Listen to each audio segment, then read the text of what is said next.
Bonjour, monsieur Diarasuba. Bonjour Olivier. Dites-moi, pour nos auditeurs, qui est monsieur Diarasuba? J'ai une très belle question. Merci de me recevoir aujourd'hui. Vous savez, ce n'est jamais un exercice facile de parler de soi. Je préfère laisser cet exercice à d'autres personnes, mais pour l'occasion aujourd'hui, pour votre très belle radio, initiative que je salue d'ailleurs, je prendrai la peine de souffrir et de me présenter. Vous avez bien raison. Alors, moi, je suis Mohamed Nour. J'ai fêté mes 23 ans il y a moins d'un mois. Donc, pour le comprendre, je suis très jeune. Mais cela ne m'a pas empêché de toujours avoir cette passion-là, d'entreprendre dès le plus jeune âge, donc à l'âge de 15 ans, avec des petits projets. C'est vrai qu'il n'y a pas de petits projets, mais vous savez, quand on a 15 ans, À 15 ans, c'est pas... vous étiez où à 15 ans? À 15 ans, moi, j'étais en Côte d'Ivoire. Vous êtes né en où, ça, en Côte d'Ivoire? À Abidjan. Abidjan, c'est grand. Ah, attention, donc je dirais donc je suis né à Abidjan, Cocody. Ça veut dire beaucoup de choses d'être né à Cocody. Cocody, né à Cocody, mais j'ai grandi dans le quartier de Trècheville. Ah oui, vous avez quitté le quartier UP pour le quartier populaire? Non, vous savez, j'ai eu la chance de naître dans le quartier UP. Oui. Aussi, j'ai eu cette chance aussi de grandir dans le quartier populaire. De Trècheville. C'est ça, avant de repartir. Et quels sont les grands souvenirs que vous gardez et de Trècheville et de Cocody? Je pense que ce que je regarde de Trècheville, c'est surtout les souvenirs que j'ai de ma grand-mère, paix à son âme, qui nous a donné un amour inconditionnel, qui nous a appris à partager. Et ça, c'est quelque chose que je retiens d'elle et que je continue de véhiculer, partager, donner. Et c'est pour ça que j'expliquerai tout à l'heure mon aventure entrepreneuriale. Votre grand-mère faisait quoi dans la vie? C'était une commerçante, mais qui aidait beaucoup les gens. Elle vendait quoi? Elle vendait tout ce qui était des foulards, vous savez, pour les femmes du Nord, donc qui sont majoritairement musulmanes, donc Oui. se voilaient beaucoup. Donc elle vendait ces foulards-là pour ces femmes-là. Et ce que je retiens donc de cette femme-là, c'est qu'elle partageait beaucoup, elle donnait beaucoup. Des histoires aussi que j'ai. Elle est de quel village, votre Elle est grand-mère? du Nord, au Dîner. Oui, du Nord, c'est grand. Au Dîner. Encore. Mes deux parents sont tous les deux originaires du Nord. Votre père est originaire, est né d'Odiéné. Elle est née à Dîner. Il a grandi dans l'ouest de la Côte d'Ivoire. D'accord. Et votre mère? Elle aussi, elle a grandi à Abidjan, mais elle est d'Odiéné, parce qu'elle est née à Odiéné, ensuite elle a grandi donc dans le sud à Abidjan. Et Odiéné, vous y allez souvent quand vous étiez petit à Odiéné? Je dirais pas quand j'étais petit, parce que vous savez, mon pays a été donc marqué par la guerre. Donc j'ai commencé à y aller après la guerre, donc disons après 2010-2011, D'accord. avec cette envie-là de rôder, comme on dit, à la terre-mère, pour savoir qui sont les miens, vous savez, de découvrir. Parce que quand on a la chance de vivre dans la capitale, on a une réalité du pays, on a une réalité du monde qui est différente de ceux qui vivent donc au nord ou à l'ouest, etc. Donc, Et le lycée de Trècheville, vous connaissez? Vous n'avez pas fait le lycée, le collège à C'est Trècheville? ma mère qui a fait le lycée de Trècheville, par contre. Moi, je ne l'ai pas fait, moi. Donc, moi, j'ai eu la chance de faire les écoles à Cocody. Quel collège de Cocody? Lycée de Cocody? Alors, j'ai fait le collège Jules Verne, qui est donc vers Bergerville. Bergerville. Ensuite, donc, j'ai fait le lycée Mermoz, donc en 2014. C'est le lycée français, même. Lycée français Mermoz, D'accord. qui a réouvert donc en 2014. En 2014. C'est la première promotion donc, qui a réouvert. Mhm. Et donc, après ça, je suis allé en France. Donc, l'enfance, donc, alors, racontez-nous votre enfance. Un enfant qui habite à Trècheville, quand il se lève le matin, qu'est-ce qu'il fait? Je dirais que ce qu'il fait, nous, on était une famille, on est une famille qui est croyante, donc on a ces rituels-là de faire la prière et toujours aussi de partager le repas ensemble. Donc, c'est cette valeur de partage-là qui nous a toujours été inculquée. Et après, vous savez, les parents, ils ont toujours insisté pour que nous puissions devenir quelqu'un demain, comme on le dit. Ça, c'était important. Donc, ces valeurs-là de travailler. Père me le disait toujours. Si tu refuses de travailler avec ta tête, tu travailleras avec tes muscles. Donc, il faut Oui, mais là, vous allez vite, là. Avant de travailler, il faut être formé. Ah oui, la formation, justement. Vous avez fait quoi comme école? Oui, c'est ce que j'ai dit tout à l'heure. Donc, j'ai fait le collège Jules Verne. Mais avant l'école. Avant le collège, j'ai fait donc la pépinière des deux plateaux. Vous avez fait la pépinière des deux plateaux. Et c'est donc là qu'on s'est installé à Cocody, justement. Ouais. Et donc, ainsi de suite, après la pépinière, donc Jules Verne et Mermoz, enfin. Et dites-moi, un enfant, oui, mais là, un enfant, quand il se lève pas à prier et travaille, qu'est-ce qu'il fait? Je jouais beaucoup. Vous jouez à quoi? Au foot. On joue au foot, on joue à tous les petits jeux, à cache-cache, vous savez, tous les petits jeux qu'on invente, nos jeux, nos billes, etc. Mais après, je pense aussi qu'on a beaucoup joué aux jeux de devinettes, des jeux de logique parfois. J'ai beaucoup joué aux échecs aussi. Et je pense que tout ça, ça m'a aidé quand même dans mon parcours. Un enfant qui se lève le matin, il joue au jeu, il va à l'école, il travaille. Donnez-nous 2 anecdotes qui ont marqué votre jeunesse ou votre enfance. Je pense que l'événement le plus marquant de mon enfance a été la perte de mon meilleur ami. Oui, j'avais 10 ans. J'avais 10 ans. Et j'espère que 10 ans, c'est l'enfance encore. J'avais 10 ans, il est décédé d'un cancer. Et ça, c'est quelque chose qui m'a marqué. Pourquoi? Parce que c'est ce qui m'a permis d'aboutir à mon premier projet entrepreneurial. Il est mort d'un cancer. C'est ça, un cancer, d'une tumeur. Une tumeur. Une tumeur à la tête. Et donc ça m'a poussé, donc, quelques années plus tard, à lancer mon premier projet. Et en quoi est-ce que ça vous a marqué? Ça marque, parce qu'à 10 ans, vous perdez quelqu'un avec qui vous avez passé toute votre enfance. Oui. Et vous ne le voyez plus du jour au lendemain. Oui. Donc, je me rappelle, ma mère qui vient, qui m'annonce, mon ami s'appelait Ali. Ali, il est parti. Ma première question, c'est, il est parti où? Il est parti. Et on réalise pas. Et sur le coup, on ne réalise pas. C'est avec le temps qu'on réalise l'absence de la personne. Vous avez passé toute votre enfance à jouer avec quelqu'un au quartier. Vous avez la joie de réussir le premier examen au CM2. Et du jour au lendemain, vous ne le voyez plus. Après qu'il était au CM2 avec vous. C'est ça. Et donc, juste après, pendant les vacances scolaires, donc de la classe de CM2 à la 6e, c'est là que je l'ai perdu. Et donc, j'entame ma 6e, ce qui commence à créer un renfermement avant, parce que vous savez, les deux, on le fait différemment, dépendamment de qui on est. Et au fur et à mesure, ça a réveillé beaucoup de choses en moi. Donc, un ami qui est parti tôt. Quelqu'un qui je dirais un frère. Un frère qui est parti. Et votre famille, alors? Parlant de frères, vous avez combien de frères et sœurs? J'ai 2 frères. J'ai 2 frères, je suis le dernier de la famille. D'accord. Un premier frère qui aujourd'hui a 30 ans, le deuxième qui a 26 ans aujourd'hui. Voilà. Et votre père, alors, discrétion pour une discrétion, votre père est dans les familles du Nord, il y a quand même beaucoup d'épouses. Non, par contre, mais mon grand-père partenaire, lui, il avait 4 épouses. Mon père, non, avec qu'une seule épouse. Une seule épouse. C'est rare, hein? Je dirais que c'est pas rare dans le Sud. Vous savez pourquoi? Parce que quand on vient dans le Sud, on s'adapte à la réalité sur le terrain. Dans le Nord, on a encore cette mentalité où on veut aussi prendre 3 à 4 épouses. Parfois, ça dépend de chaque C'est la pression de la famille aussi, hein? Parfois, il y a la pression de la famille. Il y a la pression de la famille. Certaines personnes avec qui j'ai échangé, il y a eu cette pression de la famille. Il y a la pression familiale. Et au Sud, on a un peu moins la pression. Votre père, il faisait quoi? Mon père, c'était un agent comptable. Donc, ensuite, qui est donc devenu directeur financier d'une entreprise. C'est un parcours qui m'a beaucoup inspiré aussi. Qui vous a inspiré aussi? Beaucoup. Un parcours qui, je dirais, en anglais, on dit from nothing to something, qui est parti de rien à quelque chose. Ce monsieur-là qui était au nord de la Côte d'Ivoire, qui n'avait pas forcément des ressources et qui a bataillé, venir au sud pour avoir une bourse, ensuite faire ses études à l'étranger. Et le sacrifice qu'il a voulu faire, c'est de redonner cette même chance-là à ses enfants. C'est pour ça, tout à l'heure, quand vous avez dit, on a eu cette chance-là de faire des écoles dans des quartiers UP, ce qui ne doit pas être une honte, mais plutôt une fierté. Ah ben non, c'est pour ça qu'il posait la question. Parce que parfois, il y en a qui ont honte de le dire. C'est une fierté de dire qu'on a un père qui a fait beaucoup de sacrifices, qui a redonné cette chance-là à ses enfants. Et je pense que le plus difficile dans la vie, c'est de conserver une chance dont on a hérité pour la redonner aussi à nos enfants. Et alors, le deuxième grand événement, c'est quoi? C'était forcément mon enfance, c'était un peu plus récent, il y a quelques années. Enfin, je dirais la guerre. Ah oui, la guerre, ça marque. La guerre. Ça marque. Vous étiez en Côte d'Ivoire quand ça a commencé? J'étais en Côte d'Ivoire. Et si vous êtes familier avec Abidjan, nous, on n'est pas loin du quartier à Bobo, donc vers le zoo. Et comment ça s'est passé, les premiers jours? Vous y croyez, vous, à la guerre? Est-ce que j'y croyais? Oui, vous croyez que ça allait arriver en Côte d'Ivoire? Non. Non, parce qu'il y a une insouciance de l'enfance. Je pense qu'on voit des impacts de balles. Vous savez, à la maison, on voit des impacts de balles, on a des vitres qui sont cassées. Oui. Là, on se dit, on n'est pas loin. C'est arrivé, là. C'est arrivé, tout le monde qui est caché. Ça a été des faits traumatisants quand même dans ma jeunesse. Mais bon. Et vous êtes resté en Côte d'Ivoire pendant cette période-là?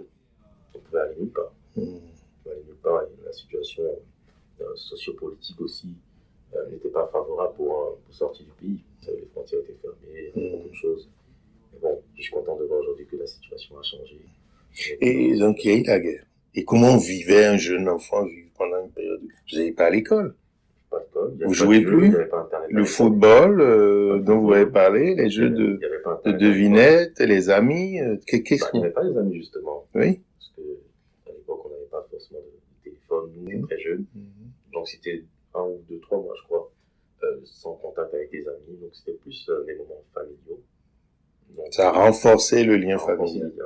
Ça Parce renforçait que les du liens. coup, vos parents n'allaient pas au travail non plus. Non plus. Votre mère n'allait pas au marché. Non plus. Donc, on a beaucoup échangé. On s'est beaucoup aussi renfermé dans la foi. Ça, et puis, voilà. Mais ça m'a marqué beaucoup parce que ça m'a toujours donné envie de J'imagine. changer cette J'imagine. situation, ne pas que ma descendance revive cette situation. Vous comprenez ce que je veux dire? Absolument. Mhm. Donc, il y a eu la guerre. C'est ça. Et un troisième événement, là. Allez, je ne sais pas, je dirais peut-être plus récemment, quand j'avais 16-17 ans, lorsque Ouais. je quitte la famille pour la première fois, Ah oui, le départ. le départ. Le Vous départ. savez, Le lorsqu'on départ. quitte le pays pour revenir en Europe, on laisse une famille derrière nous et on vient tout seul à l'aventure. Je suis venu ici, j'avais personne. Donc, déjà, l'idée de quitter ma famille, c'était quelque chose d'assez troublant. Donc, voilà, ça, c'est un fait marquant de ma vie, mais qui m'a beaucoup renforcé. Quand on, avec le recul, vous direz que si c'était à refaire, vous naîtriez en Côte d'Ivoire? Alors, vous savez, nous, les Ivoiriens, nous sommes fiers de ce que nous sommes. Et on dit que si on n'est pas américain, il faut être au moins ivoirien. À minima. À minima. Je dirais que c'est pour moi, sans offenser les autres nationalités, c'est pour moi une bénédiction d'être ivoirien. Donc, j'aurais voulu naître en Côte d'Ivoire. Par contre, j'aurais voulu que mon pays soit dans une situation politique qui m'aurait permis d'avoir une enfance un peu plus paisible. Sans guerre, sans tir, sans balles, sans militaire. Vous dites que vous auriez préféré ne pas connaître la guerre. Parce que on dit souvent, soit on est américain ou on est ivoirien. C'est ça. Et je pense que si j'étais né en Côte d'Ivoire, vu que je suis né en Côte d'Ivoire, s'il n'y avait pas eu de guerre, ça aurait été plus paisible. J'aurais pu m'amuser encore plus. J'aurais pu faire d'autres choses. J'aurais pu ne pas avoir certains traumatismes. Mais vous savez, quelque chose m'a l'air bon parce que ces traumatismes, moi, j'ai pu les transformer en force. Ce qui me permet aujourd'hui de faire certaines choses, qui m'ont permis de rêver en moi certaines choses. Donc, bien évidemment, je dirais que mal pour un bien. Très mal pour un bien. C'est ça. Vous me dites que la guerre a été traumatisante quand même. La guerre. Moi, je connais un peu la Côte d'Ivoire. Et c'est pour ça que je vous ai posé la question. Si vous aviez vraiment à choisir, vous auriez choisi la Côte d'Ivoire ou un autre pays? De mon expérience, je dirais oui, la Côte d'Ivoire. J'ai voyagé un peu partout. Qu'est-ce qui vous, fondamentalement, vous attache à la Côte d'Ivoire? C'est sa culture. On y mange bien en Côte d'Ivoire? C'est comme si on me demandait s'il y a des Noirs en Afrique. On y mange bien. Écoutez, je pense que tous les pays... C'est quoi les plats comme ça de votre enfance qui vous remontent à l'esprit et que vous direz, demain, si vous voulez me faire un plaisir à me faire découvrir un plat ivoirien, qu'est-ce que vous me proposez? Chaque fois que je vais en Côte d'Ivoire, que je suis dans l'avion, j'appelle ma mère et je dis, écoute, moi je veux un placali. Du placali. Le placali, c'est un peu la semoule de... Non, pas la semoule, c'est du manioc. Ouais. Donc des boules de manioc, qui sont faites soit avec la peau de bœuf séchée et de la sauce gombo. Et aussi, bien sûr, comme tout Ivoirien, j'adore le garba. Le garba, donc... Le garba. Qu'est-ce que c'est ça? Comment ça se... Donc expliquez-nous. Comment ça se fait le garba? Ben oui. Ah, écoutez, c'est du poisson thon. Donc, du thon. C'est du thon. D'accord. Du thon. La cuisson n'est pas compliquée. Donc, il faut le faire avec la farine. Et donc, qui est fait à l'huile. Mais attention, parce que vous savez, en Côte d'Ivoire, le garba fait maison n'est jamais aussi qui est fait dans la rue. Ça, c'est une spécialité. À manger dans la rue, c'était pas clinique, mais c'est toujours bon. Les maquis de Côte d'Ivoire. C'est ça. Pas que les maquis, mais vous savez, vous avez parfois des vendeurs ambulants qui vendent du garba. Donc, c'est pas tellement compliqué pour faire la cuisson. Et donc, après ça, vous avez un autre plat. Certains pays se disputent toujours ce plat, mais moi, je dis que ça vient de la Côte d'Ivoire. C'est lequel? C'est la loco. Ah, la loco. Vous savez, le plantain frit. Oui. Donc, qui était quelque chose qui a marqué aussi mon enfance. Tout le temps à 16h. Oui. Manger de la loco, avec des œufs ou tout, de la loco tout simple. Et ça marque les enfants à 16h. À défaut de prendre un goûter, nous, on mange de la loco. Est-ce qu'on le mange pas seul à loco? Ça dépend. C'est partagé? Ah, oui, on mange tout le temps ensemble.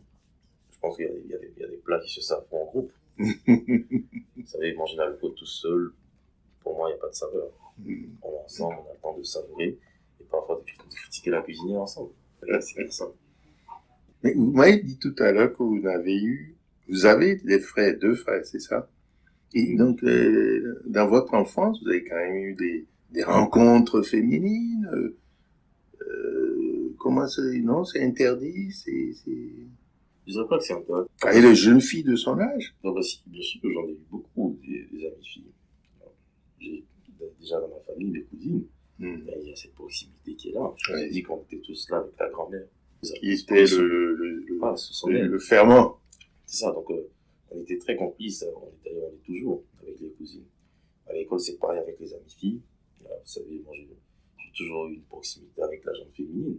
Donc, bien évidemment, on partageait. Après, bien sûr, les parents le disaient toujours, ta première femme sera ton diplôme.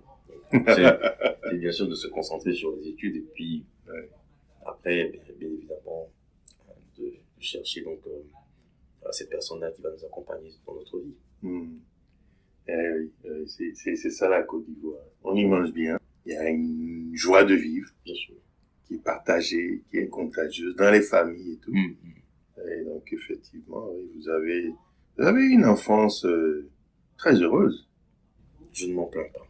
Très très heureuse. Bien sûr, j'en ai pris beaucoup plus conscience. Vous allez dire que je vais trop vite, mais quand j'ai fait le tour de l'Afrique, quand j'ai vu. Et à quel moment vous avez fait le tour de l'Afrique? En 2021. Et il a fallu que je sorte. Avec le recul. Le recul. Là, quand on voit certains enfants dans certaines difficultés, je peux vous assurer qu'on remercie le ciel. Donc oui, le voyage vous a aussi formé, vous a donné aussi du Le voyage, ça forme. Et il y a un auteur qui disait, rester chez soi, c'est exister, mais voyager, c'est vivre. Donc, en voyageant, j'ai vu le monde d'un autre regard. Et bien évidemment, j'ai vu la vie. Ah oui. Et c'est quoi la vie? Avec tout ça, c'est quoi la vie? Je dirais que la vie est la plus importante. Vous savez, nous sommes dans un monde aujourd'hui où on est à la course aux richesses. Oui. Ce monde capitaliste dans lequel nous sommes. Et on a tendance à parfois oublier l'amour. Moi, je me rappelle que j'étais à Bourgou, un village au Bénin, au nord du Bénin, parlant de Parakou. J'ai vu des gens qui ne cherchaient pas, qui ne couraient pas après la richesse, et qui apprenaient à s'aimer, apprenaient à partager. J'ai retrouvé des valeurs que ma grand-mère m'avait données. Ce partage-là, l'amour. L'amour surtout. Le partage. J'ai vu des gens qui mettaient ça en avant. Donc, je peux vous assurer que c'est ça la vie. Partager, donner. Parce qu'à la fin de la journée, quand on sera sous terre, on ne partira pas avec tous ces biens matériels qu'on a. Et l'amour qu'on aura, lui, il va rester éternel. Et alors, il y a une chose qui m'a toujours marqué, moi, quand je rencontre des gens comme vous, jeunes, qui n'ont peur de rien, qui avancent. Quand vous étiez petit, il y a des choses qui vous ont donné cet élan-là pour construire ce que vous êtes aujourd'hui. Qu'est-ce que vous pouvez dire avec le recul qui a fait de vous l'homme que vous êtes aujourd'hui? Je l'ai dit tantôt, vous savez, perdre son deuxième doigt, comme on dit, c'est quelque chose qui vous forge, à défaut de vous détruire. Ça fait de vous un homme plus fort, qui encaisse plus facilement des coups. Et aussi, donc, avoir vécu la guerre, avoir vu des balles sous les yeux, avoir vu des corps, ça vous rend plus fort.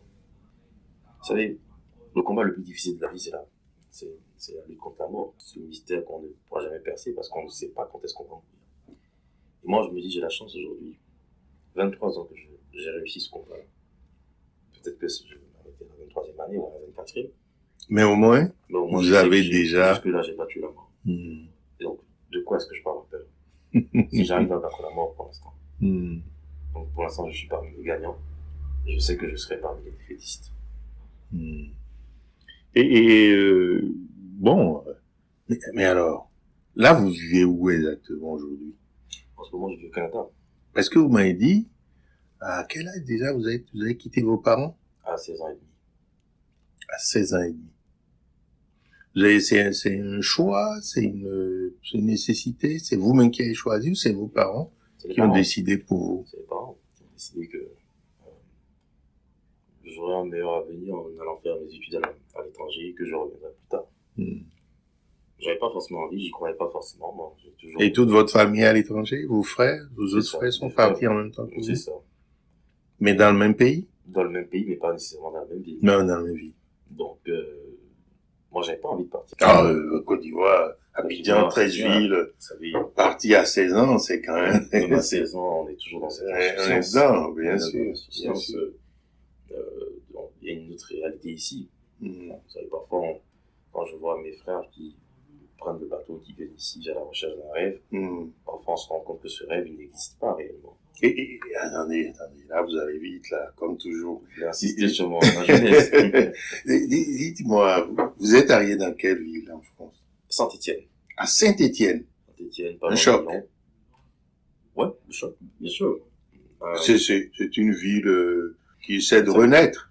Oui, une ville industrielle qui essaie de renaître, mais oui. Vous savez, au-delà de la ville, le pays déjà c'est un choc. Oui. C'est un choc culturel. Oui. Quittez chez vous, quittez là où vous avez passé 16 années de votre vie, sans être jamais sorti du pays. Oui. Et vous arrivez subitement dans un pays avec des gens différents, une manière de parler différente, une cuisine différente, etc., etc. Donc là, il y a un problème qui s'appelle l'adaptation. Comment je m'adapte dans cet environnement? Ça prend du temps. Et j'avoue que la ville aussi va avoir un effet là-dessus. Après, les Stéphanois ont été très accueillants. Pourquoi? Parce que vous êtes footballeur? Si les Stéphanois, c'était grande nation de football, grande ville de football. J'étais beaucoup au stade Geoffroy Guichard, mais je ne sais pas pourquoi ils m'ont aimé. Pourquoi ils vous ont aimé? C'est la bonne question. Peut-être parce que je vous ai dit, moi, je donne beaucoup d'amour. Vous avez reçu en retour ce que vous donnez? Je ne reçois pas toujours, parce que c'est le propre de la vie. Mais à chaque fois que j'ai donné, en tout cas, majoritairement, j'ai donc reçu. Vous gardez un très bon souvenir de l'accueil des Stéphanois? Ouais. Vous étiez où au lycée? Dans un internat? Vous étiez Non, en famille? Moi, j'ai eu mon bac à 16 ans. J'étais dans ma 17e année. Je suis de décembre, donc... D'accord. Donc vous avez quitté avec le bac la Côte d'Ivoire pour l'université ou pourquoi? Pour une école? Le M Lyon. L'école de commerce. De commerce de Lyon. De Lyon. D'accord. L'école de management de Lyon. Oui, mais pourquoi Lyon et Saint-Étienne? Alors, ils ont un campus donc à Saint-Étienne.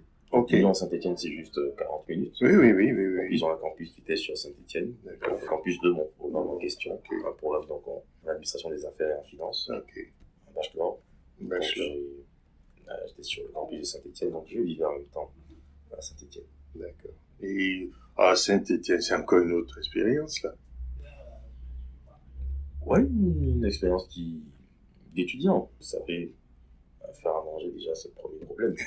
Surtout qu'on a été bichonné par la grand-mère, la maman, les cousines, et tout, et là on se retrouve à devoir faire sa cuisine. Donc c'est en cuisinant que je suis devenu cuisinier. Avec de nouveaux ingrédients. Vous savez, que la nourriture soit bonne ou pas, quand on a faim, il faut guster. Donc ça a été ça. Et qu'est-ce qui vous a frappé dans la gastronomie stéphanoise? Je dirais la gastronomie française. Après la question c'est est-ce qu'il faut mettre ce repas-là dans la gastronomie française? Ça c'est un autre débat, mais moi j'adore les tacos. Ah, les tacos. Après, est-ce qu'il faut dire que tacos c'est français aujourd'hui ou mexicain ou maghrébien peut-être? C'est une bonne question. Moi c'est ce qui m'a le plus plu en France. Ah, c'est excellent. Ouais. Et vous en faites du tacos vous-même? Ah non. Non. Vous allez... J'ai essayé une fois. Vous allez chercher, vous mangez. Ouais, j'ai essayé une fois. C'est déjà pas mal, hein?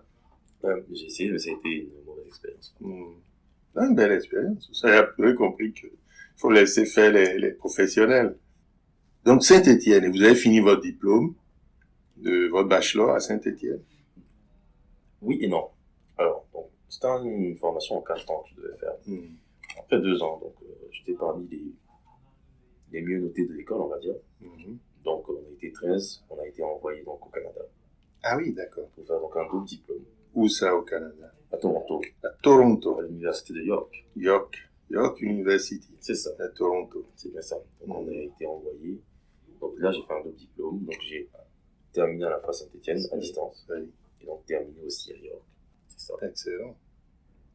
Et donc, vous êtes MBA, vous êtes Non, PhD, non, vous êtes quoi? je suis BA. Donc, BA, donc, d'accord. bachelor Bachelor en administration, des affaires en finance et finance. aussi en sciences politiques D'accord, et en sciences politiques. à l'Université de York, justement. Ok. C'est un double diplôme que le MBA suivra dans quelques temps. Très bien. Pas mal, hein? Pas mal. Beau parcours.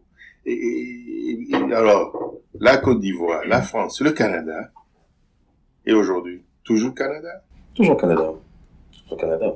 Hmm. Vous savez, c'était important pour moi d'avoir cette expérience internationale. Oui. Quand on quitte le continent et quand on voit les difficultés qu'on a, Mhm. vous savez, quand on vient ici, on va avec cette volonté de revenir, de redonner quelque chose à la terre-mère. Hmm.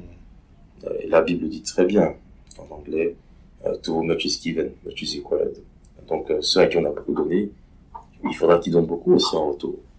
Donc, moi, je me suis toujours dit que si je veux ramener beaucoup aussi dans mon continent, sur mon continent ou dans mon pays, il faut que j'apprenne à l'étranger. Il faut que j'apprenne à l'international, dans ces pays développés. Ce que j'essaie de faire aujourd'hui. Et c'est pour ça que je travaille pour le continent. Alors, excellent. On va aborder maintenant l'aspect entrepreneurial.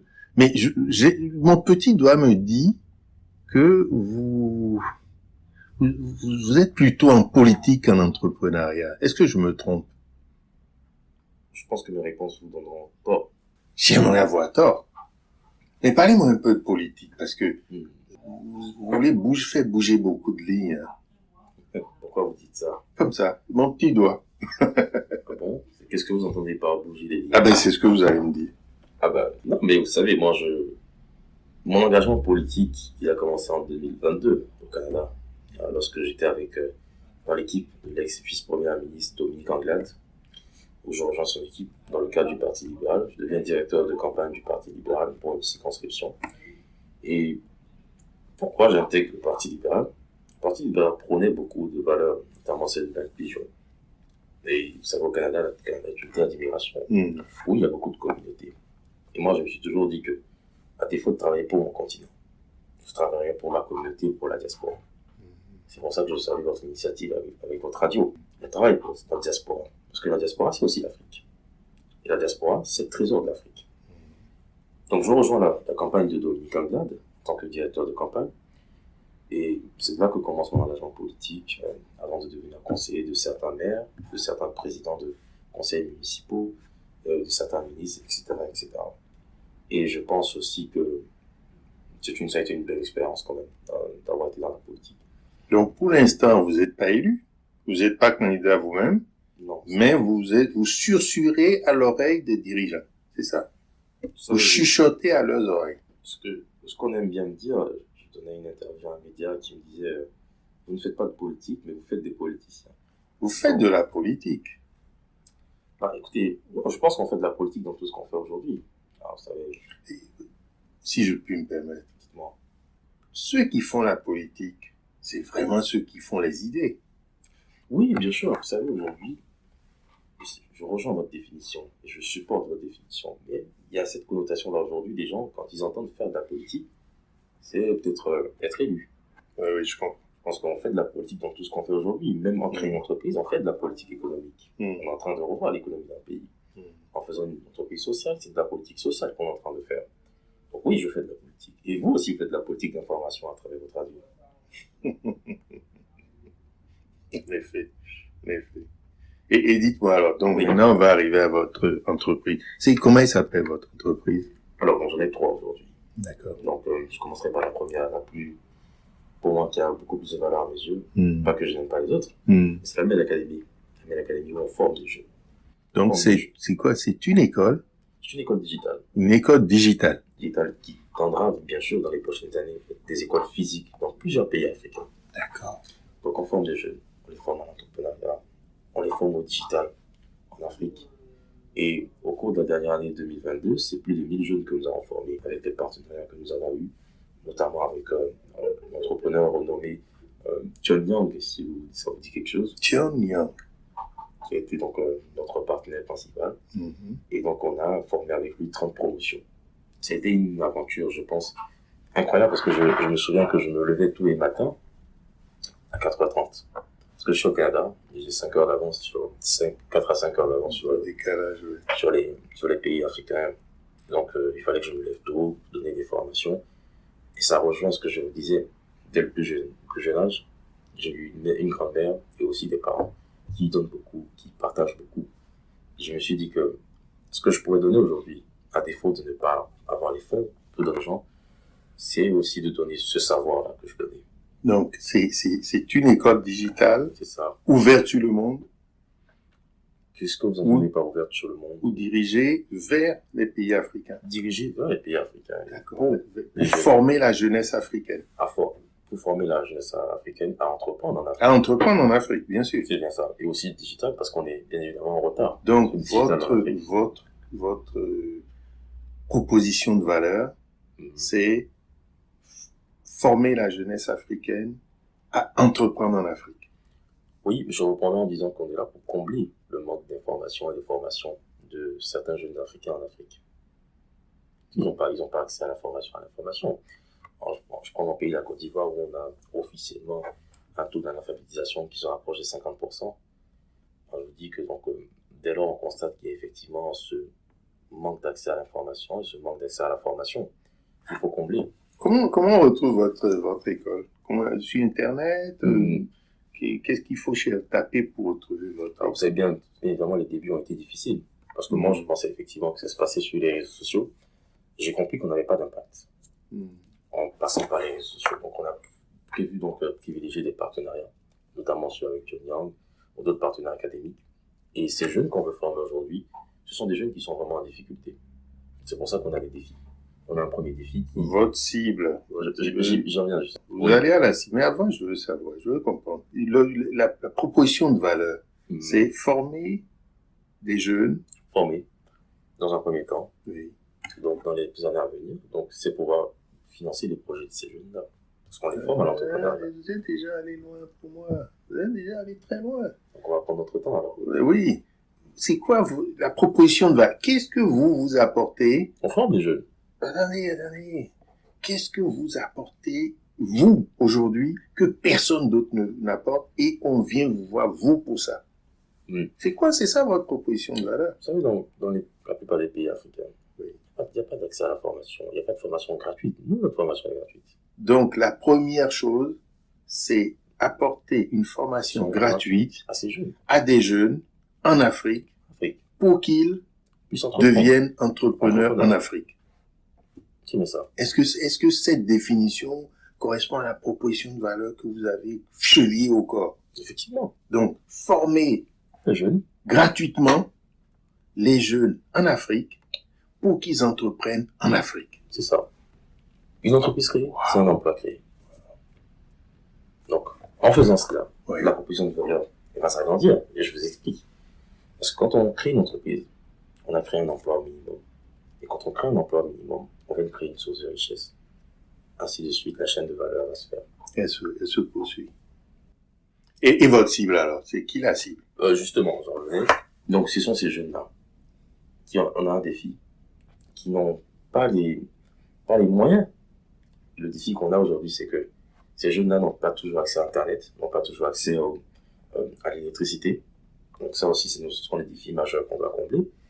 Mais ce sont ces jeunes-là, de moins de 35 ans majoritairement. Donc des jeunes de moins de 35 ans. Qui sont face à de grosses difficultés. La moyenne d'âge qu'on a eu pour 2022, c'était 26 ans. 26 ans. Par exemple, 26 ans. Donc, des jeunes de moins de 35 ans. Moins d'âge 26 ans. Moins d'âge 26 ans pour 2022. Et cette année, on a eu majoritairement des femmes. Est-ce que ça a été un choix?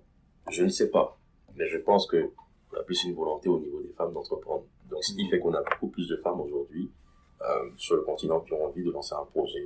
Et la plupart des projets qu'on a, sur lesquels on est fort en termes de business. Quel est le pourcentage hommes et femmes de la dernière promotion? Alors, dernière promotion, je ne pourrais pas vous dire, mais je pourrais vous dire que peut-être au cours de l'année 2022, on doit être autour de 60%. 60% on a plus de femmes que d'hommes. D'accord, 60% de femmes. J'aimerais bien l'expliquer. J'ai tenté, on a analysé. Ce qu'on a pu constater, c'est que les femmes sont beaucoup plus touchées par le chômage. Ce qui fait qu'elles ont le plus de temps accordé au niveau des formations. C'est ce qui peut-être l'expliquerait. Après, c'est difficile d'avoir une Donc, une cible de moyenne d'âge 26 ans, 60% de femmes, 40% de jeunes, et des gens qui rencontrent de grosses difficultés d'accès à l'information, à la formation, que vous identifiez. Comment vous les identifiez? Justement, comme je dit au début, nous, on a l'étude des réseaux sociaux. Oui, mais c'est pas là. C'est pas là. Alors, il faut aller vers des partenaires, il faut aller vers des associations. Et les associations font quoi? Elles nous mettent en contact parce que... Elles identifient les associations? Non, elles identifient les jeunes, pardon? Elles vont identifier ces jeunes-là. D'accord. Elles ont déjà ces jeunes-là dans leur vivier, dans leur base de données. Base de données. Et qui permettent de faire le lien avec ces jeunes-là. D'accord. Le défi, c'est ces jeunes-là qui n'ont pas accès à ces associations-là. Ouais. Qui n'ont même pas accès à Internet ou à l'électricité. Okay. Ça, bon, vous allez dire que je vais trop vite, mais... Non, c'est très bien. Ça me va bien. Mais vous définissez bien la cible. Et dans les prochaines années, c'est ces gens-là qu'on va cibler. Ces gens qui sont, je prends mon pays, la Côte d'Ivoire, qui sont au nord, chez moi. Comment est-ce que moi, je vais pouvoir cibler ces jeunes-là? Ce n'est pas en restant derrière ma caméra que je vais le faire. C'est pour ça que l'objectif, c'est de mettre un centre physique dans ces zones-là. Donc, pour l'instant, oui. Même si votre cible, c'est des gens qui n'ont ni Internet ni électricité. Non, c'est des gens qui ont Internet et électricité. Ah, ça y est? Oui, mais qui n'ont pas accès, qui manquent d'accès à l'information. Et la cible, donc, dans les prochaines années, c'est ces gens-là qui n'ont pas accès à Internet. D'accord. Là, ça va nécessiter une présence physique. Et une promotion, c'est combien de personnes? Une promotion, c'est en moyenne 50 personnes. 50 personnes. Et quand on dit une promotion, c'est quoi la durée? On va sur une semaine, 1 à 2 semaines. 1 à 2 semaines. Parce que c'est une introduction qu'on fait. Bien sûr. Une introduction qu'on fait. De formation, où vous leur donnez les outils pour entreprendre. C'est ça. Les outils qui sont donnés. Après, on essaie de faire le suivi avec.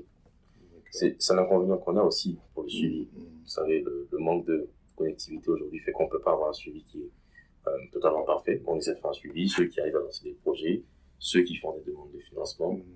Le canal dont vous m'avez dit, il y a les associations, il y a les partenaires avec lesquels vous essayez d'identifier votre cible. Et ça se passe comment? Pour identifier là, les cibles. Les associations, le canal par lequel il y a les associations. Comment vous arrivez à trouver ces canaux-là? Alors nous, on va rechercher des assos. Des associations d'entrepreneurs qui existent. Je prends le cas un exemple du Sénégal. Le Sénégal, on a donc 2 partenaires. Donc, on a l'Union des jeunes entrepreneurs d'Afrique, qui est une base de données d'entrepreneurs. Avec eux, on a pu former, je crois, 350 jeunes en 2021. Donc, quand je prends le cas de l'Académie de Tionyang, bon, c'est un cas qui est un peu plus facile parce qu'ils ont une certaine organisation. Eux, ils nous donnent ces jeunes directement. Ah oui. Donc, je vais prendre le cas du Bénin. On travaille avec des partenaires, des associations qui sont présentes sur le pays et qui vont aller faire la recherche de ces jeunes-là. Qui s'appelle un exemple? Donc, on a l'association des jeunes entrepreneurs béninois, donc dirigée par M. Carlos, donc qui par exemple, ils vont aller chercher ces jeunes-là. Ils vont chercher ces jeunes, ils vont leur dire, écoutez, donc on a une entreprise canadienne qui forme, etc. Est-ce que ça vous intéresserait? Donc on a de l'intérêt qui se manifeste. À ce moment-là, maintenant, nous on est prêts. Une proposition de valeur, une cible, des canaux de diffusion pour atteindre la cible. Et un impact à la fin de la journée. Et c'est quoi la journée type? Les activités clés de la formation, c'est quoi? Qu'est-ce que vous faites? Ça, on est une équipe. Donc, il y a l'introduction au business plan, l'introduction au digital aussi, parce que la création d'entreprise s'ensuit aussi la présence sur le digital.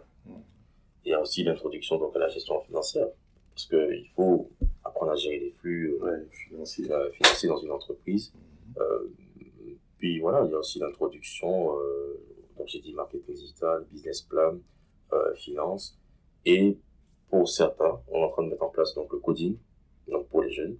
Pour coder. Pour coder. Vous avez des langages précis? Vous codez en quoi? Vous les formez au Python? Non. Le codage. Alors c'est plutôt pour la robotique. Après, c'est pas moi, ma personne. Non, mais c'est une question. Donc, on a plutôt des gens spécialisés qui le font d'ailleurs. On va y arriver. Donc voilà.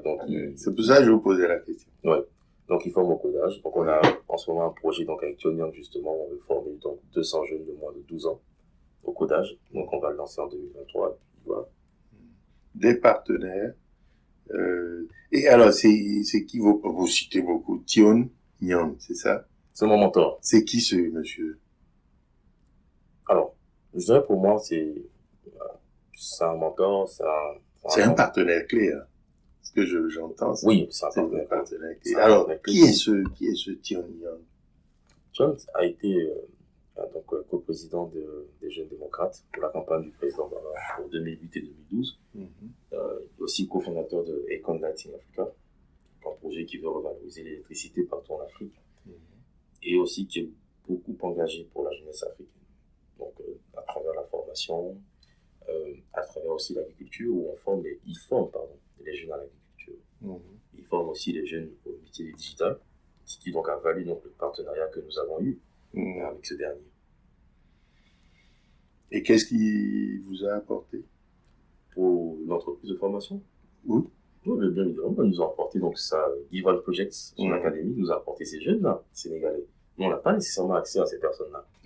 Donc, avec le partenaire que nous avons eu avec lui, ils nous ont apporté ces jeunes, et nous, ce qu'on a apporté, donc, c'est, on leur a permis de gagner du temps en formant ces jeunes-là, en apportant le savoir qu'on a, l'expertise.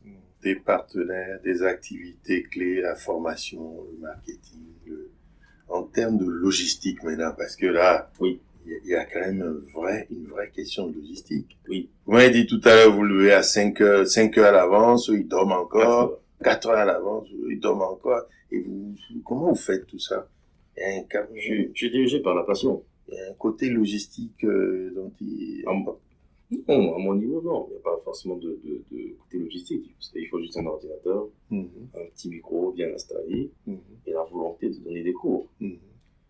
Après, vous n'aurez pas tout seul les cours. Il y a d'autres qui ne sont pas au Canada nécessairement. Qui sont un peu partout dans le monde. On en a qui sont en France, on en a qui sont en Afrique. Donc c'est beaucoup plus simple pour ces personnes-là. Bon, je suis le seul issu donc sur le fuseau horaire américain. Donc vous pilotez tout ça depuis le Canada. C'est bien ça. Avec des enseignants répartis dans le monde. C'est ça. Ce qui est intéressant, c'est que je bouge aussi.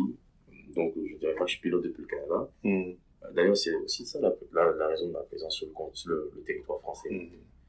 Pour piloter les activités de la branche, disons de l'académie à partir de l'académie, lever des fonds. On a vu donc vos partenaires, votre activité, la logistique de tout ça. Et les gens suivent les cours depuis chez eux, c'est ça, à la maison? Ça dépend des pays. On a. Vous savez, quand je prends le cas du Sénégal, il y a des centres qui sont là. Il y a des centres. Il y a des centres qui sont là.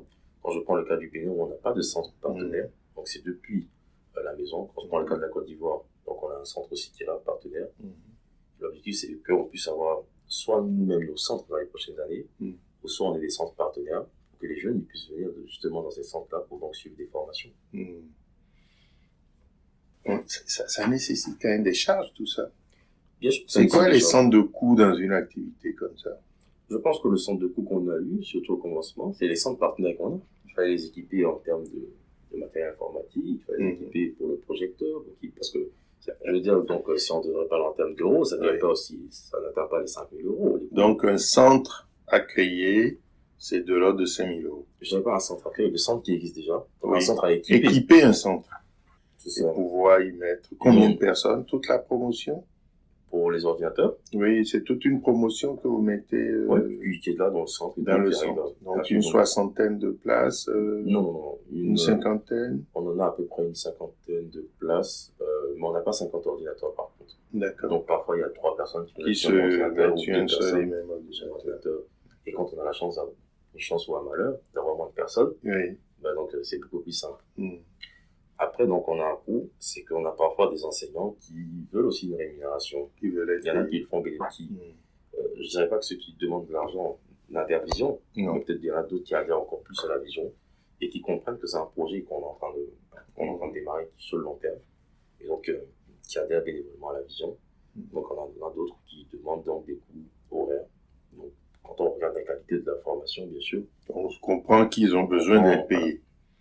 Donc, vraiment des coûts liés aussi à la rémunération des intervenants. C'est ça. Il y a les coûts liés à aux structures, au centre de formation auquel les gens... Il y a aussi des coûts de marketing. Des coûts de marketing. Pour la communication qui est mise en place, que ce soit des flyers qui soient faits, des affiches. coûts de ça va avec. marketing, des coûts de promotion Oui, qui vont avec. qui vont avec. Et pas ça, d'autres coûts, non? Non, il n'y a pas d'autre coût. Sauf que peut-être que lorsqu'on a, je sais, parfois cette gentillesse, on peut subventionner 2-3 projets. Alors ça, c'est le premier projet dont vous m'avez parlé. Vous m'avez dit qu'il y en avait 3. Il n'oublie pas. Alors le deuxième, donc ça, c'est Med Group Africa. Donc là, je pense que... Alors, avant de passer au deuxième projet, une question. Oui.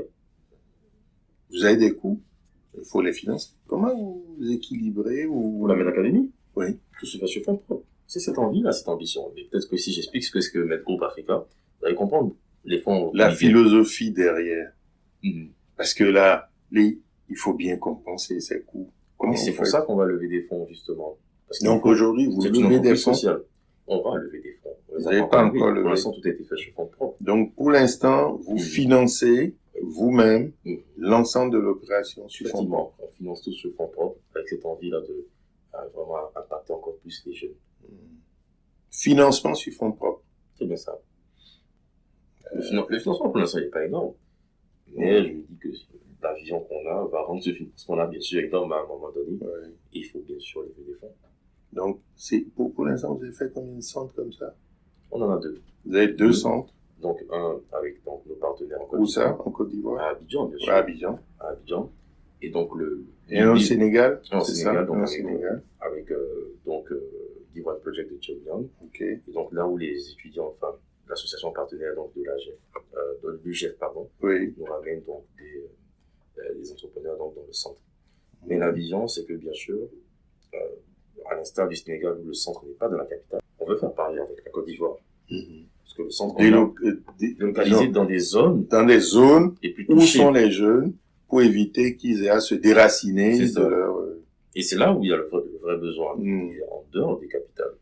Donc aujourd'hui, on peut dire que c'est plutôt une entreprise sociale. Oui, l'académie, c'est une entreprise sociale. C'est une entreprise sociale où vous compensez vos charges par du financement sur fonds propres.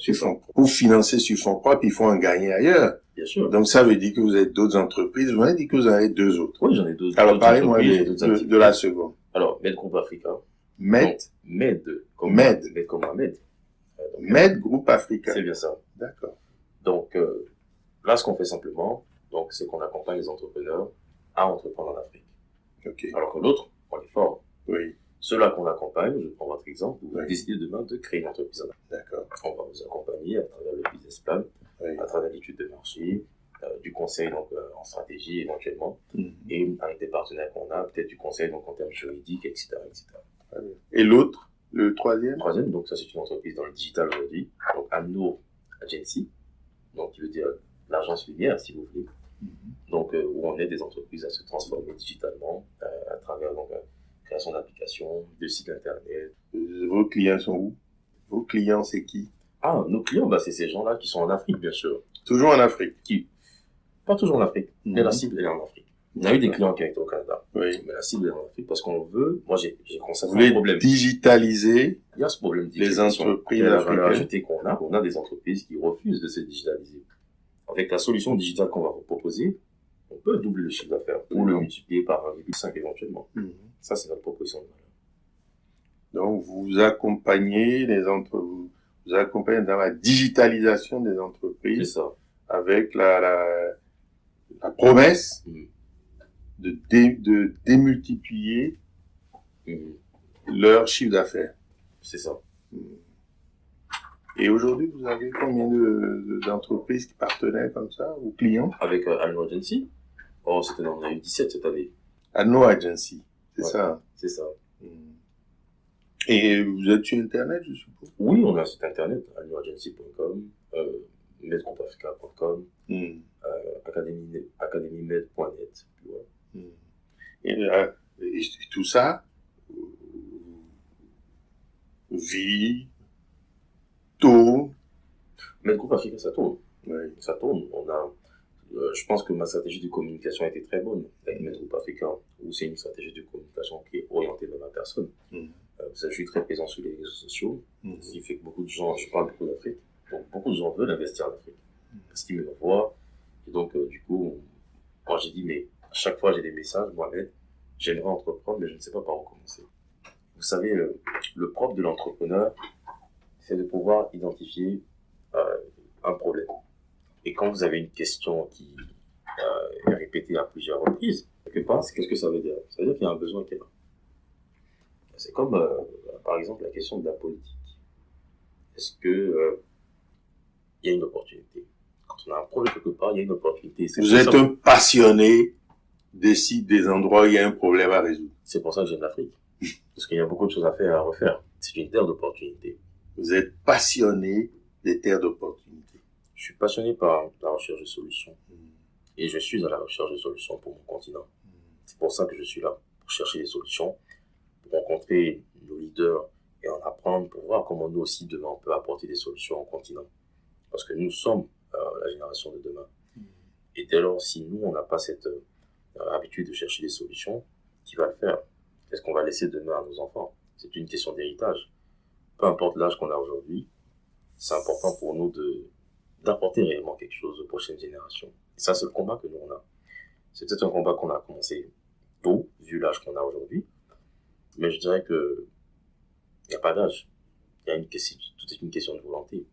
Et pour revenir un peu sur mon enfance, maintenant que c'est moi qui vais revenir là-dessus, quand je me rappelle des traumatismes qu'on a vécu pendant la guerre, je me dis, si cela devrait arriver demain, ça sera de notre faute. Parce que nous, on n'a pas voulu laisser un bel héritage à nos enfants. Donc, moi, je vous dis, ça part de là. Vous m'avez tendu la perche et je vais la saisir. Comment, avec le recul, Oui. vous pouvez nous dire les ressorts de votre enfance qui ont fait l'homme que vous êtes aujourd'hui? Je dirais que le côté passion que j'ai, surtout avec la Med Academy, de former des jeunes, vient de ma grand-mère. Vous savez, enseigner, c'est donner de son savoir. Et Mandela le disait très bien, le savoir est une arme. Donc si je peux armer les prochaines générations, si je peux armer mes jeunes frères contre l'ignorance, parce que qui est-ce qu'on appelle ignorant? C'est celui qui ignore, qui n'ignore pas. Donc, moi je veux pas qu'il y ait encore des ignorants. C'est pour ça que je veux former des gens. Et ma grand-mère, elle m'a donné le savoir, elle m'a donné l'amour, elle m'a donné le partage. Et moi, si je peux redonner cet amour-là et ce savoir et ce partage à d'autres personnes, je le fais à travers la Med Academy. Et j'ai compris votre étonnement quand vous avez dit pourquoi est-ce qu'on y financerait tout sur fonds propres. Je sais que ça crée le questionnement, c'est quoi l'intérêt derrière. Et c'est cette envie de repartager, de donner, c'est la gratitude. Je pense aussi ce qui m'a beaucoup forgé dans mon parcours politique que j'ai eu au niveau du Canada, c'est la guerre que j'ai vécue. Vous savez, quand vous vivez ces difficultés, la politique c'est un monde de beaucoup de... Il faut user de force et de courage. Donc ça aide dans ce monde-là, et surtout quand on est jeune comme moi, on fait face à beaucoup d'intimidation, on fait face à beaucoup de choses. Et ça m'aide. Moi j'ai vu la mort de moment, j'ai vu des corps, j'ai vu des balles. Donc ce n'est pas un être humain qui pourrait me faire peur. Vous voyez ce que je veux dire? Donc, Je comprends très bien. sans arrogance. L'enfance a construit l'homme. C'est ça. L'enfance a forgé un caractère. Et les voyages l'ont mûri. L'ont mûri, merci. Et aujourd'hui, vous êtes dans une phase où vous transmettez. À 20 combien on a dit déjà? 23 ans. 23 ans et 10 jours. Et vous êtes déjà préoccupé par la transmission de tout ça. C'est ça. Donc ça, ne regardez pas mon âge. Je ne le sais pas. Pourquoi je vous dis ça? C'est là, j'ai un paramètre. Je regarde ça pour en parler à nos auditeurs. Là, c'est comme un paramètre, c'est comme votre femme, et ça se règle. Ne prenons pas en compte mon âge, prenons en compte de ce que j'apporte à ma communauté. Parce que c'est aujourd'hui le défi que beaucoup d'entrepreneurs ont. On a aujourd'hui un marché, beaucoup de gens s'appellent entrepreneurs, sans appeler une valeur. Ça, c'est un de mes combats. Et je me dis que quand on s'appelle entrepreneur, c'est qu'on est en train d'apporter quelque chose à sa communauté. Parce que l'entrepreneur, c'est un leader. Le leader, c'est qui? C'est celui qui apporte quelque chose de plus à sa communauté. Vous allez voir dans ce monde, on a connu des grands leaders, que ce soit Jésus, le prophète, Mahomet. C'était des leaders pour le monde entier. Ils ont apporté quelque chose, ils ont laissé un héritage. En politique, vous avez des Mandela, des Nkrumah, des Houphouët-Boigny, qui ont laissé un héritage. Et nous, entrepreneurs, on doit aussi laisser un héritage. Nous, leaders aussi, qu'on soit politique ou pas, il faut laisser un héritage aux prochaines générations. Et c'est le combat qu'on a aujourd'hui. Donc, Voilà. Et vous ouvrez les voies, vous prenez les chemins de traverse pour laisser une trace. C'est ça. Parce qu'un homme, quand il marche, il ne doit pas laisser des taches. Il doit laisser des traces. Qu'on puisse se rappeler de lui demain. Ça, c'est mon combat. Écoutez, je dirais que j'ai été ravi de vous recevoir dans cette émission. Le plaisir a été pour moi. Parce que vous avez beaucoup apporté à nos téléspectateurs, à nos auditeurs. Merci. Ce que j'ai trouvé passionnant dans votre parcours, c'est cette capacité à innover, à transformer, et pas transformer que pour vous, transformer pour le collectif. Et ça, c'est pas mal. C'est une très très belle vision de la vie. Et si vous avez un dernier conseil à donner aujourd'hui, comme ça, à ceux qui nous écoutent, qu'est-ce que vous direz? C'est la question qu'on me pose tout le temps. Je dis toujours que moi, je ne peux pas donner de conseil à qui que ce soit. Parce que c'est la vie qui nous conseille. Et chacun prend ses conseils selon ses expériences de vie. Donc, je ne ferai pas de conseil, je dirais plutôt une recommandation. C'est de regarder notre vie aujourd'hui. Les difficultés qu'on vit, les difficultés que les gens autour de nous vivent. Qu'est-ce que nous, on peut apporter? Comment est-ce qu'on peut apporter le changement? Est-ce que ce que nous faisons aujourd'hui, est-ce que c'est réellement impactant? Si ça n'a pas d'impact, c'est qu'il faut changer la solution. Il faut trouver une autre solution. Donc, se remettre en question et toujours se poser une question. Ce que je fais, est-ce impactant? Comment je peux apporter le changement? C'est des questions que les leaders doivent se poser. Il faut réfléchir en leader. C'est ce qui nous manque aujourd'hui. Ouais, des leaders. Donc, si vous aviez quelque chose à recommander, c'est réfléchissez en leader. Réfléchissons comme des leaders. Comme des leaders.